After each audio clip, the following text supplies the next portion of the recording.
আমরাও আমাদের দিক থেকেও ওনার সাথে দেখা করবার সব রকম প্রচেষ্টা যেমন চালিয়ে গিয়েছি, ইতিমধ্যেই তারও একটা ডেট আমরা পেয়েছি, কিন্তু আমরা তার কাছে দাবি করেছি সেটা আরো এগিয়ে আনতে হবে। প্রশাসনের অনুরোধে আমরা আমাদের কর্মসূচি, শান্তিপূর্ণ যে কর্মসূচি, এখান থেকে আমরা আজকে চলে যাব, গিয়ে আমরা এসএসসি ভবনের সামনে যেমন অবস্থান বিক্ষোভ করছি সেরকম করব। তার সাথে সাথে প্রশাসনকে এটাও মনে করিয়ে দিতে চাই, দ্ব্যর্থহীন ভাষায় যদি তাদের কথা তারা না রাখতে পারেন, তাহলে আমাদের আন্দোলনের অভিমুখ শুধু এসএসসি ভবনের দিকে নয়, এই অভিমুখ শিক্ষামন্ত্রীর বাড়ির সামনে যেমন এসেছে একইভাবে কালীঘাটের দিকেও কিন্তু যাবে।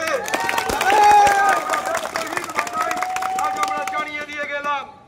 আজকে এখানের যে সংক্ষিপ্ত কর্মসূচি সেটা আমরা এখানে শেষ করলাম, কিন্তু আমাদের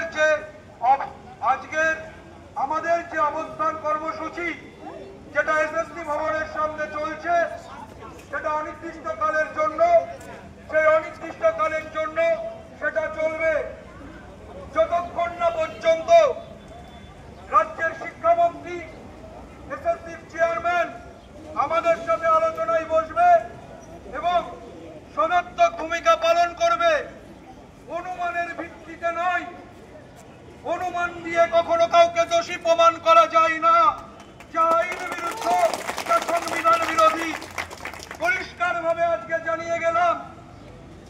এর অন্যথায় হলে আমরা শিক্ষক সমাজ যেমন রাস্তায় রয়েছি, প্রয়োজনে রাস্তাতেই আমরা বেছে নেব, রাস্তাই হবে আমাদের ঠিকানা।